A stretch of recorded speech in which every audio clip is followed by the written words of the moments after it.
दोस्तों नमस्कार। आप देख रहे हैं बिहार के मुख्य समाचार। जुड़े रहिए दिन भर की ताजा और बड़ी खबरों के साथ।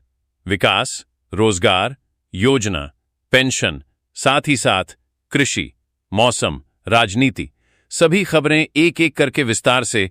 बने रहिए वीडियो में शुरू से अंत तक। आइए देखते हैं बिहार की ताजा समाचार। प्रधानमंत्री आवास योजना के तहत देश के आर्थिक रूप से कमजोर और गरीब परिवारों को पक्का मकान बनाने या खरीदने के लिए सरकार द्वारा वित्तीय सहायता प्रदान की जाती है। प्रधानमंत्री आवास योजना शहरी 2.0 के अंतर्गत आर्थिक रूप से कमजोर वर्ग के पात्र परिवारों को मकान निर्माण या खरीद के लिए 2,50,000 रुपए तक की केंद्रीय सहायता सीधे उनके आधार लिंक्ड बैंक खाते में दी जाती है। इस योजना का लाभ उठाने के लिए यह अनिवार्य है कि परिवार के किसी भी सदस्य के नाम देश में पहले से कोई पक्का मकान नहीं होना चाहिए। इसके लिए योग्य लाभार्थी आधिकारिक वेबसाइट पर जाकर ऑनलाइन आवेदन कर सकते हैं। पटना, लालू प्रसाद की पुत्री और राष्ट्रीय जनता दल की नेत्री रोहिणी आचार्य ने सोशल मीडिया के माध्यम से केंद्र सरकार और केंद्रीय गृह मंत्री अमित शाह पर तीखा हमला बोला है। उन्होंने देश के युवाओं और प्रदर्शनकारी छात्रों के मुद्दे को उठाते हुए सरकार की कार्रवाई को तानाशाही रवैया करार दिया है। बिहार में मानसून एक बार फिर सक्रिय हो गया है, जिसके चलते मौसम विभाग ने 25 जिलों के लिए येलो अलर्ट जारी किया है। मौसम संबंधी चेतावनी में तेज आंधी, बिजली गिरने और भारी बारिश की संभावना जताई गई है। साथ ही प्रभावित क्षेत्रों में हवा की गति 40 किमी प्रति घंटे तक पहुंच सकती है। इस मौसम प्रणाली का सबसे अधिक प्रभाव उत्तरी बिहार, पूर्वी बिहार और सीमांचल क्षेत्र में पड़ने की आशंका है। देश की महिलाओं को आर्थिक रूप से सशक्त बनाने के लिए विभिन्न सरकारी और गैर सरकारी योजनाओं के माध्यम से घर बैठे रोजगार के अवसर प्रदान किए जा रहे हैं। कई मीडिया रिपोर्ट्स और ग्रामीण आजीविका मिशन से जुड़ी सफलता की कहानियों के अनुसार महिलाएं स्वयं सहायता समूहों से जुड़कर सिलाई, हस्तशिल्प और लघु उद्योगों के जरिए घर बैठे 50,000 रुपए तक की मासिक आय अर्जित कर रही हैं। सरकार विभिन्न कौशल प्रशिक्षण कार्यक्रमों के जरिए महिलाओं को आत्मनिर्भर बना रही है। हालांकि सोशल मीडिया पर वायरल होने वाले कुछ फर्जी वर्क फ्रॉम होम विज्ञापनों और दावों से महिलाओं को सतर्क रहने की सलाह दी जाती है। आधिकारिक योजनाओं की जानकारी केवल अधिकृत सरकारी पोर्टलों से ही प्राप्त करें। हाल ही में एक वीडियो सामने आया जिसमें बिहार सरकार की खेल मंत्री श्रेयसी सिंह बच्चों को लड्डू बांट रही थीं। इसी दौरान एक बच्ची ने उनसे वही लड्डू खाने का आग्रह किया, लेकिन श्रेयसी सिंह ने इसे टाल दिया। अब इस वीडियो को लेकर राजद ने मंत्री श्रेयसी सिंह पर छुआछूत का आरोप लगा दिया। पंचायती राज विभाग के स्तर से डिजिटल इंडिया अभियान को गांव-गांव तक पहुंचाने की दिशा में एक बड़ा योगदान दे रहा है। ग्राम मानचित्र योजना के तहत गांवों का विस्तृत डिजिटल मानचित्र तैयार किया जाएगा, जिससे ग्रामीण क्षेत्रों में गूगल मैप से घर ढूंढने में होने वाली परेशानी खत्म होगी। यह एकीकृत भू-स्थानिक GIS आधारित प्लेटफॉर्म गांव की हर संपत्ति और सुविधा को डिजिटल रूप में दर्ज करेगा, जिससे बिहार के पंचायतों में संचालित विकास योजनाओं की निगरानी भी ग्रामीण कर सकेंगे। इससे ग्रामीण विकास पूरी तरह पारदर्शी, तकनीकी आधारित और योजना आधारित बनेगा। केंद्र सरकार द्वारा संचालित प्रधानमंत्री गरीब कल्याण अन्न योजना देश के गरीब और अंत्योदय परिवारों के लिए खाद्य सुरक्षा का एक मजबूत स्तंभ बन गई है। इस महत्वाकांक्षी योजना का मुख्य उद्देश्य देश के किसी भी जरूरतमंद को भूखा न सोना पड़े, यह सुनिश्चित करना है। इसके तहत पात्र राशन कार्ड धारकों को हर महीने नियमित कोटे के अलावा पूरी तरह मुफ्त खाद्यान्न, गेहूं, चावल आदि उपलब्ध कराया जाता है। कोरोना में शुरू की गई इस योजना ने करोड़ों देशवासियों को आर्थिक संकट से उबारा था। आज यह योजना देश के करोड़ों वंचित परिवारों को संबल प्रदान कर रही है। शुक्रवार को बिहार की सियासत से बड़ी खबर निकलकर सामने आई। राज्यसभा सांसद उपेंद्र कुशवाहा के बेटे और पंचायती राज मंत्री दीपक प्रकाश की मंत्री की कुर्सी पर तलवार लटक रही थी, लेकिन उसे बीजेपी ने बचाने का इंतजाम कर दिया। इसके लिए बीजेपी के विधान पार्षद देवेश कुमार संकट मोचन बनकर सामने आए हैं। बिहार की बांकीपुर विधानसभा सीट पर हुए उपचुनाव के बाद राजनीतिक बयानबाजी तेज हो गई है। मतदान प्रतिशत अपेक्षाकृत कम रहने के बावजूद भारतीय जनता पार्टी, भाजपा और NDA के नेताओं ने अपनी जीत का दावा किया है। वहीं जन सुराज पार्टी के संस्थापक प्रशांत किशोर को लेकर भी भाजपा नेताओं ने तीखी प्रतिक्रिया दी और उन पर चुनाव के दौरान माहौल खराब करने की कोशिश करने का आरोप लगाया। आयुष्मान भारत प्रधानमंत्री जन आरोग्य योजना देश के गरीब और आर्थिक रूप से कमजोर परिवारों के लिए एक क्रांतिकारी स्वास्थ्य सेवा योजना है। इसका मुख्य उद्देश्य जरूरतमंदों को उच्च गुणवत्तापूर्ण और मुफ्त चिकित्सा सुविधाएं उपलब्ध कराना है। इस योजना के तहत प्रत्येक पात्र परिवार को सूचीबद्ध सरकारी और निजी अस्पतालों में प्रति वर्ष 5 लाख रुपए तक का कैशलेस स्वास्थ्य बीमा मिलता है।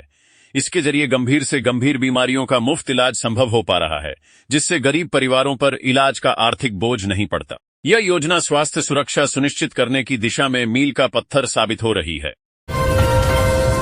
बिहार के मुख्यमंत्री के रूप में सम्राट चौधरी को 100 दिन से कुछ अधिक दिन हो गए हैं। बांकीपुर उपचुनाव का रिजल्ट उनके शासनकाल का भी परीक्षा परिणाम होने वाला है।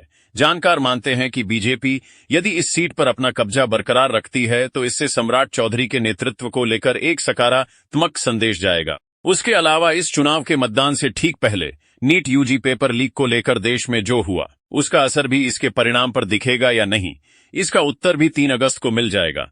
यदि ये चुनाव बीजेपी लूज करती है तो साफ दिख जाएगा कि नीट छात्रों के प्रदर्शन का असर इस पर हुआ है। हिंदुस्तानी अवाम मोर्चा सेक्युलर के राष्ट्रीय अध्यक्ष और बिहार सरकार के लघु जल साधन मंत्री डॉक्टर संतोष कुमार सुमन ने विपक्ष के राजनीतिक रवैये पर तीखा हमला बोला है। उन्होंने संसद परिसर में विरोध प्रदर्शन के दौरान सनातन परंपराओं के प्रतीकों के इस्तेमाल पर कड़ा ऐतराज जताते हुए इसे करोड़ों लोगों की आस्था के साथ खिलवाड़ बताया। उन्होंने संसद की मर्यादा का जिक्र करते हुए कहा कि लोकतंत्र में सरकार की नीतियों का विरोध करने, सवाल पूछने और प्रदर्शन करने की पूरी स्वतंत्रता है, लेकिन पुजारी के वेश और सनातन के धार्मिक सांस्कृतिक प्रतीकों को राजनीतिक व्यंग्य और तमाशे का माध्यम बनाना किसी भी दृष्टिकोण से उचित नहीं है। जो भौंडापन कभी सिनेमा के पर्दे पर दिखता था, आज वही विपक्ष संसद की चौखट पर दोहरा रहा है। मोतिहारी बिहार के पूर्वी चंपारण जिले में किसानों के साथ धोखाधड़ी और उनकी जेब पर डाका डालने वाले बड़े रैकेट का खुलासा हुआ है। सिकरहना डीएसपी और अनुमंडल पदाधिकारी के संयुक्त नेतृत्व में पुलिस और कृषि विभाग की टीम ने घोड़ासन थाना क्षेत्र में एक अवैध और नकली उर्वरक बनाने वाली फैक्ट्री का भंडाफोड़ किया है। छापेमारी के दौरान जो सच्चाई सामने आई उसने सभी को हैरान कर दिया। यहां नमक का इस्तेमाल करके नकली डीएपी और पोटाश तैयार किया जा रहा था। बिहार की राजनीति में शुक्रवार को बड़ा घटनाक्रम देखने को मिला। भारतीय जनता पार्टी के विधान परिषद सदस्य एमएलसी देवेश कुमार ने अपने पद से इस्तीफा दे दिया। भाजपा प्रदेश अध्यक्ष संजय सरावगी ने उनका इस्तीफा विधान परिषद के सभापति को सौंपा। इस दौरान देवेश कुमार भी स्वयं मौजूद रहे। राजनीतिक गलियारों में इस इस्तीफे को बिहार सरकार के पंचायती राज मंत्री और राष्ट्रीय लोक मोर्चा प्रमुख उपेंद्र कुशवाहा के बेटे दीपक प्रकाश के मंत्री पद को बचाने की रणनीति के तौर पर देखा जा रहा है। पटना प्रक्षेत्र के पुलिस महानिरीक्षक आईजी जितेंद्र राणा ने शुक्रवार को फतुहा 2 एसडीपीओ कार्यालय दनियावा का औचक निरीक्षण किया। इस दौरान उन्होंने अनुमंडल के अंतर्गत आने वाले खुसरूपुर, दनियावा और शाहजहांपुर थाना क्षेत्रों की कार्यप्रणाली का जायजा लिया। आईजी ने कार्यालय के पंजियों और अभिलेखों की जांच करते हुए पुलिस अधिकारियों को क्षेत्र में कानून व्यवस्था बनाए रखने के सख्त निर्देश दिए। निरीक्षण के दौरान आईजी ने विभिन्न थानों में दर्ज लंबित मामलों, वारंटों के तामला और कुर्कियों की प्रगति की गहन समीक्षा की। उन्होंने सभी थानाध्यक्षों को स्पष्ट हिदायत दी कि मामलों के निपटारे में किसी भी तरह की लापरवाही बर्दाश्त नहीं की जाएगी। आईजी ने सभी पेंडिंग केसों का समयबद्ध और गुणवत्तापूर्ण निष्पादन सुनिश्चित करने का आदेश दिया। प्रधानमंत्री उज्ज्वला योजना देश की गरीब और बीपीएल परिवारों की महिलाओं के जीवन में सकारात्मक बदलाव लाने का एक महत्वपूर्ण कदम है। इस योजना का मुख्य उद्देश्य ग्रामीण और गरीब महिलाओं को धुएं से मुक्ति दिलाना तथा उनके स्वास्थ्य की रक्षा करना है। लकड़ी और उपलों के धुएं से होने वाली गंभीर बीमारियों से महिलाओं को बचाने के लिए सरकार द्वारा मुफ्त एलपीजी गैस कनेक्शन और चूल्हा उपलब्ध कराया जाता है। इससे न केवल रसोई प्रदूषण मुक्त होती है, बल्कि पर्यावरण संरक्षण को भी बढ़ावा मिलता है और महिलाओं का समय व श्रम दोनों बचता है। पटना जिले के बाढ़ अनुमंडल स्थित चौंदी मोहल्ले में संचालित एएनएम नर्स ट्रेनिंग स्कूल इन दिनों जहरीले सांपों का बसेरा बन चुका है। इस संस्थान में 50 से अधिक छात्राएं एएनएम का प्रशिक्षण ले रही हैं और परिसर के अंदर बने हॉस्टल में रहकर पढ़ाई करती हैं। हॉस्टल की स्थिति अत्यंत जर्जर और दयनीय हो चुकी है, जिसके कारण छात्राएं अपनी जान जोखिम में डालकर यहां रहने को मजबूर हैं। अब लगातार सांपों के निकलने से पूरे परिसर में दहशत का माहौल व्याप्त हो गया है। असंगठित क्षेत्र के कामगारों और गरीबों को बुढ़ापे में सुरक्षित और आत्मनिर्भर जीवन देने के लिए केंद्र सरकार की अटल पेंशन योजना एक बेहद महत्वपूर्ण कदम है। इस योजना के तहत 18 से 40 वर्ष की आयु का कोई भी भारतीय नागरिक जुड़ सकता है। योजना के अंतर्गत सदस्यों को 60 वर्ष की आयु पूरी होने के बाद उनके द्वारा किए गए अंशदान के आधार पर हर महीने 1,000 रुपए से लेकर 5,000 रुपए तक की निश्चित मासिक पेंशन दी जाती है। यह पहल देश के करोड़ों जरूरतमंद लोगों को वित्तीय अनिश्चितता से बचाकर एक सम्मानजनक और चिंतामुक्त जीवन जीने का अवसर प्रदान करती है। पटना, भारतीय जनता पार्टी ने बांकीपुर विधानसभा उपचुनाव के संदर्भ में विपक्ष और जनसुराज के सूत्रधार प्रशांत किशोर पर जमकर निशाना साधा है। शुक्रवार को पार्टी के राष्ट्रीय प्रवक्ता डॉक्टर अजय आलोक ने एक प्रेस कॉन्फ्रेंस आयोजित कर उन्होंने बांकीपुर की जनता का धन्यवाद करते हुए कहा कि वहां के लोगों ने एक बार फिर साबित कर दिया है कि उनका दिल भारतीय जनता पार्टी में ही बसता है। डॉक्टर अजय आलोक ने प्रशांत किशोर पर सीधा हमला बोलते हुए कहा कि वे प्रशांत किशोर नहीं बल्कि प्रखर कुटिल हैं। उन्होंने आरोप लगाया कि इस चुनाव में एक तरफ युवराज यानी तेजस्वी यादव गायब थे, वहीं दूसरी तरफ प्रशांत किशोर ने पूरे चुनाव प्रचार के दौरान तेजस्वी यादव पर एक बार भी हमला नहीं बोला। डॉक्टर आलोक ने दावा किया कि इन दोनों के बीच एक अंदरूनी साइलेंट अंडरस्टैंडिंग चल रही है। लालू यादव, राष्ट्रीय जनता दल प्रमुख लालू प्रसाद यादव और उनके परिवार से जुड़े बहुचर्चित IRCTC मनी लॉन्ड्रिंग मामले में दिल्ली की राउज एवेन्यू कोर्ट ने आरोप तय करने पर अपना फैसला फिलहाल टाल दिया है। अदालत अब इस मामले में 14 अगस्त को अपना आदेश सुनाएगी। ऐसे में फिलहाल लालू परिवार न तो राहत मिली है और न ही उनकी मुश्किलें बढ़ी हैं। शुक्रवार को राउज एवेन्यू कोर्ट में मामले की सुनवाई हुई। अदालत को लालू प्रसाद यादव, पूर्व मुख्यमंत्री राबड़ी देवी, बिहार के पूर्व उपमुख्यमंत्री तेजस्वी यादव, तेज प्रताप यादव, मीसा भारती, हेमा यादव समेत अन्य आरोपियों के खिलाफ आरोप तय करने पर फैसला सुनाना था। हालांकि अदालत ने आदेश सुरक्षित रखते हुए सुनवाई को 14 अगस्त तक स्थगित कर दिया। इससे पहले भी 16 जून को अदालत ने फैसला 31 जुलाई तक के लिए टाल दिया था। पटना, बिहार में भ्रष्टाचार के खिलाफ चलाए जा रहे विशेष अभियान के तहत निगरानी अन्वेषण ब्यूरो विजिलेंस की मुख्यालय टीम को एक और बड़ी सफलता मिली है। शुक्रवार 31 जुलाई 2026 को निगरानी की टीम ने औरंगाबाद जिले के रिसियप थाने में पदस्थापित पुलिस अवर निरीक्षक उमेश कुमार को 50,000 रुपए की रिश्वत लेते हुए रंगे हाथ गिरफ्तार कर लिया। यह कार्रवाई रिसियप थाना के पीछे स्थित पंचायत भवन के सामने सड़क पर की गई। Supaul, Bihar local bodies employees federation के बैनर तले नगर निकाय कर्मियों की 3 सूत्री मांगों को लेकर जारी अनिश्चितकालीन हड़ताल शुक्रवार को दूसरे दिन भी पूरी उग्रता के साथ जारी रही। हड़ताल के दूसरे दिन सुपौल नगर परिषद कार्यालय में आक्रोशित कर्मियों ने मुख्य द्वार पर ताला जड़ दिया और सरकार के खिलाफ जोरदार नारेबाजी करते हुए अपना विरोध दर्ज कराया। कार्यालय में तालाबंदी के कारण प्रशासनिक कामकाज ठप हो गया है। वहीं शहर की नियमित साफ सफाई व्यवस्था पूरी तरह से चरमरा गई है। पटना, राजधानी पटना में यातायात व्यवस्था को सुगम, पारदर्शी और व्यवस्थित बनाने के लिए बिहार पुलिस मुख्यालय ने बेहद सख्त रुख अपनाया है। यातायात ड्यूटी में तैनात अधिकारियों और कर्मचारियों की कार्यशैली में सुधार लाने के उद्देश्य से अपर पुलिस महानिदेशक ADG सुधांशु कुमार ने कड़े निर्देश जारी किए हैं। उन्होंने स्पष्ट किया है कि वाहनों में बैठकर या आड़ में रहकर कागजात जांच करने वाले पुलिसकर्मियों के खिलाफ अब सीधी और दंडात्मक कार्रवाई की जाएगी।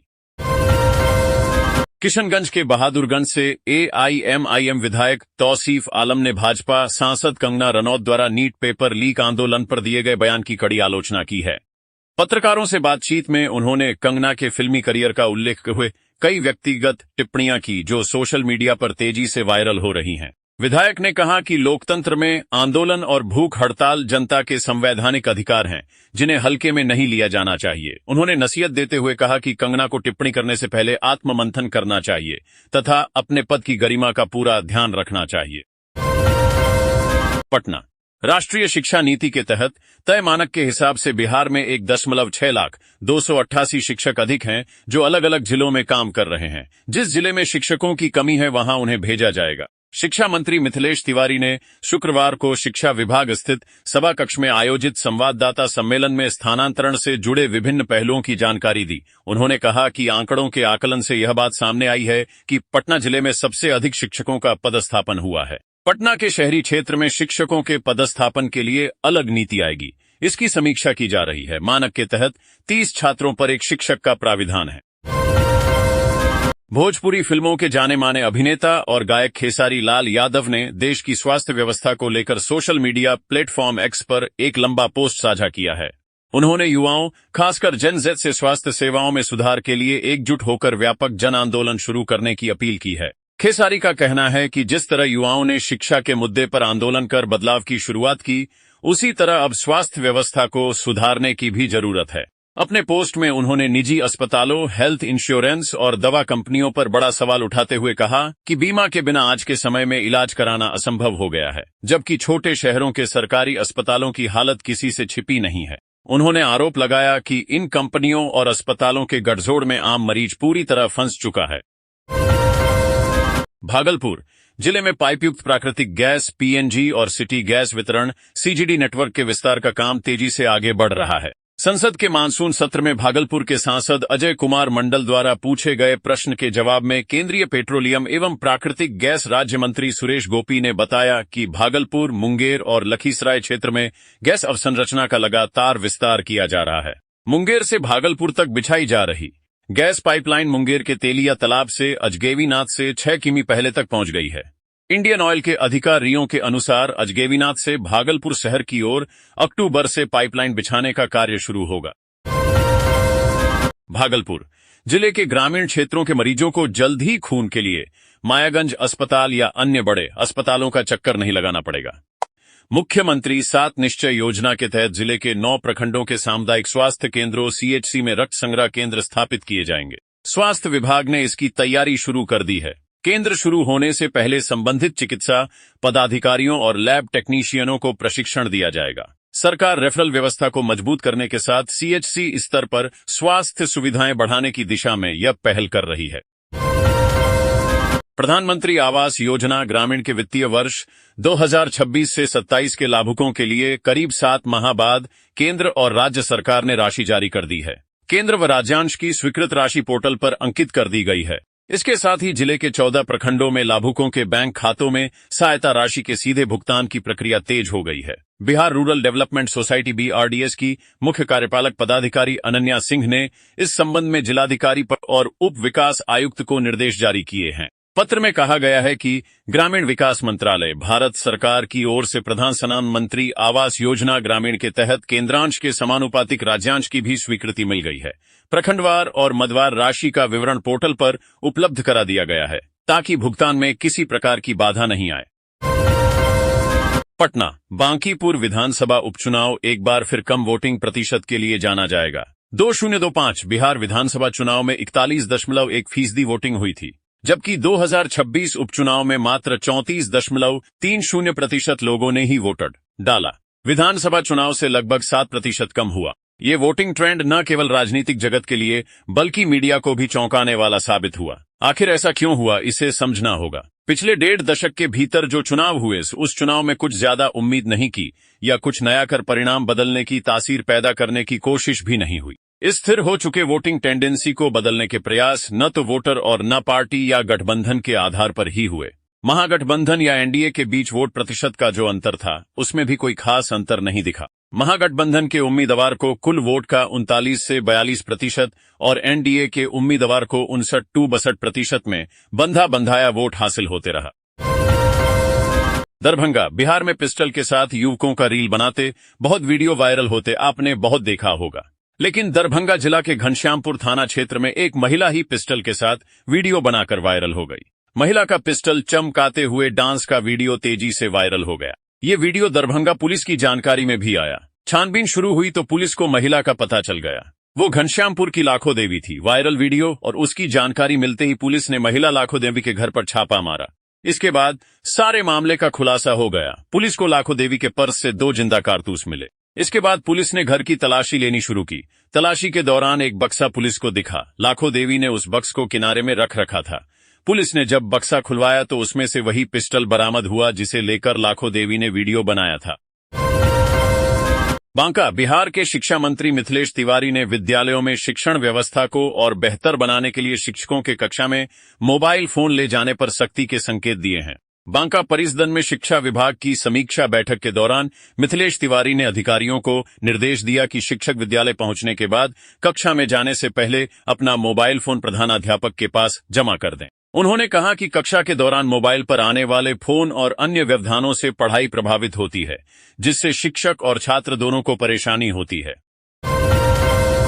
पटना बिहार के लोगों के लिए एक बड़ी और अच्छी खबर है।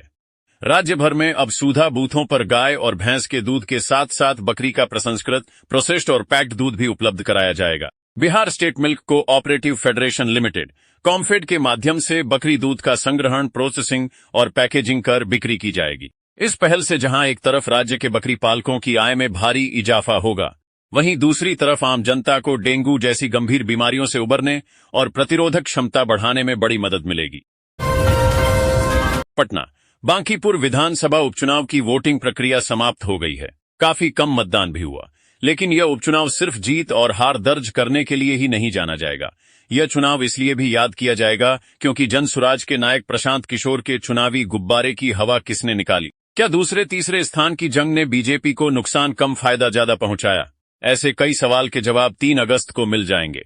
चलिए जानते हैं कि चुनाव की दिशा कोई नई राह पकड़ती है या फिर त्रिकोणात्मक संघर्ष के रास्ते पुराने रंग ही दिखने जा रहे हैं। नई दिल्ली संसद परिसर में बिहार के पूर्णिया से निर्दलीय सांसद पप्पू यादव का अनोखा रूप देखने को मिला। वह पुजारी के वेश में जमीन पर बैठे नजर आ रहे थे। उनके बगल में दान पात्र रखा हुआ था और राहुल गांधी उसमें पैसे डालते नजर आ रहे थे। वहीं उनके पीछे मल्लिकार्जुन खड़गे, प्रियंका गांधी समेत अन्य विपक्षी सांसद दिख रहे थे और उनके हाथ में अमित शाह संसद से गायब क्यों वाला पोस्टर दिख रहा था। बता दें कि विपक्षी सांसदों ने आज संसद में विरोध के दौरान एक शॉर्ट प्ले किया। इसमें सांसद पप्पू यादव पुजारी बनकर आए। राहुल गांधी ने भी चंदा दान पात्र में डाला और पुजारी अयोध्या सांसद के पैर छूते दिखाई दिए। फिर पुजारी बने पप्पू यादव दान पात्र लेकर भाग गए। दरअसल इस वीडियो में अयोध्या के राम जन्मभूमि से कथित चढ़ावा चोरी को दिखाया गया है। बांकीपुर विधानसभा उपचुनाव में वोटिंग समाप्त होते ही दावों का संसार बसाया जाने लगा। जीत का दावा तो सभी प्रमुख पार्टियां कर रही हैं। पार्टियां अपने अपने चुनावी समीकरण और संगठन की ताकत पर भरोसा भी कर रही हैं। कोई इसे सत्ता की लहर बता रहा है तो कोई इसे बदलाव की लहर बता रहा है। वैसे तो मतदाताओं ने उम्मीदवारों के भविष्य को ईवीएम में बंद कर दिया है। अब 3 अगस्त को पता चल जाएगा कि किसके दावे में है कितना दम। बीजेपी के प्रदेश अध्यक्ष दिलीप जायसवाल ने बांकीपुर विधानसभा उपचुनाव में अपनी पार्टी के उम्मीदवार नीरज कुमार सिन्हा की जीत का दावा किया है। उन्होंने कहा कि बांकीपुर में जीत तो बीजेपी उम्मीदवार की होगी। विपक्ष तो दूसरे नंबर की लड़ाई लड़ रहा है। नंबर 1 पर तो बीजेपी रहेगी और यह पोजीशन पहले से हासिल होती रही है। पटना राजधानी पटना में नेहरू पथ बेली रोड पर मेट्रो निर्माण कार्य को गति देने के लिए अगस्त के पहले सप्ताह से बड़ा ट्रैफिक डायवर्जन लागू होने जा रहा है। बेली रोड पर आयकर गोलंबर से लेकर डुमरा चौकी तक ऑटो, ई रिक्शा और बस जैसे सभी कमर्शियल वाहनों का परिचालन पूरी तरह बंद रहेगा। आयकर गोलंबर के समीप विकास भवन और पटना जू के गेट नंबर -1 के पास मेट्रो स्टेशनों का निर्माण होना है। गुरुवार को ट्रैफिक एसपी सागर कुमार की अध्यक्षता में Hindustan construction company, auto union, पैसज के प्रतिनिधियों और ट्रैफिक पुलिस अधिकारियों की बैठक में इस रूट प्लान पर सहमति बन गई है। जिलाधिकारी और एसएसपी की अंतिम मंजूरी मिलते ही अगस्त के पहले सप्ताह से यह नया नियम लागू कर दिया जाएगा, जो पटना मेट्रो निर्माण पूरा होने तक प्रभावी रहेगा। पश्चिम एशिया में जारी संकट की वजह से भारत के सामने ऊर्जा सुरक्षा का जो खतरा बढ़ रहा है, उसे देखते हुए केंद्र सरकार ने घरेलू स्तर पर हाइड्रोकार्बन खोज की कोशिशों को तेज करने का फैसला लिया है। पीएम नरेंद्र मोदी की अध्यक्षता में शुक्रवार को हुई केंद्रीय मंत्रिमंडल की बैठक में समुद्र मंथन नाम की राष्ट्रीय अपतटीय अन्वेषण योजना को मंजूरी दे दी गई। पेट्रोलियम एवं प्राकृतिक गैस मंत्रालय की इस केंद्रीय क्षेत्र की योजना की कुल लागत 84,084 करोड़ रुपए है। सीजेपी के प्रदर्शन में शामिल लोगों के लिए एक बड़ी राहत की बात है कि दिल्ली सरकार ने तय किया है कि उनके खिलाफ कोई कानूनी कार्रवाई नहीं की जाएगी। सरकार ने साफ किया है कि इस मामले को बंद माना जाएगा और भविष्य में इस आधार पर कोई नई कार्रवाई शुरू नहीं की जाएगी। हालांकि सरकार ने यह भी साफ कर दिया है कि यह राहत आपराधिक रिकॉर्ड वाले लोगों पर लागू नहीं होगी। ऐसे मामलों में भारत के सुप्रीम कोर्ट के निर्देशों के अनुसार कार्रवाई की जाएगी। तेजस मानिया स्कूलों में पढ़ाने के लिए ह्यूमनॉइड मानव जैसी बनावट वाले रोबोटों के इस्तेमाल की दिशा में दुनिया तेजी से आगे बढ़ रही है। न्यूयॉर्क के एक स्कूल में सैली नाम के मानव सरीखे रोबोट को टीचिंग असिस्टेंट के रूप में आजमाने की योजना ने इस बहस को नया आयाम दिया। हालांकि छात्रों की निजता, डाटा सुरक्षा और निगरानी से जुड़े सवालों के कारण यह परियोजना फिलहाल रोक दी गई है, लेकिन विशेषज्ञों का मानना है कि भविष्य में एआई और ह्यूमनॉइड रोबोट शिक्षा व्यवस्था का अहम हिस्सा बन सकते हैं। सेक्टर 67 नोएडा की रहने वाली कथित सैलून कर्मी रुचिका सिंह पर प्रधानमंत्री नरेंद्र मोदी पर अभद्र टिप्पणी करने का मामला दर्ज किया गया है। नोएडा पुलिस ने इस मामले में आगे की कार्रवाई करते हुए रुचिका सिंह पर बीएनएस की धारा 352, 353, 1 और 356 1 में मामला दर्ज किया है। इन धाराओं में 2 से 3 साल तक की सजा और जुर्माना दोनों लगाए जा सकते हैं। बता दें कि इस मामले लेकर गाजियाबाद की रहने वाली वकील स्मृति सिंह चंदेल ने अपने ऑफिशियल इंस्टाग्राम में एक वीडियो शेयर किया है। इस वीडियो में स्मृति यह कहते सुनाई दे रही हैं, मैं सुप्रीम कोर्ट में वकील हूं। मैंने जंतर मंतर पर अभद्र और आपत्तिजनक टिप्पणी करने वाले आंदोलनकारियों के खिलाफ एफआईआर दर्ज कराई है।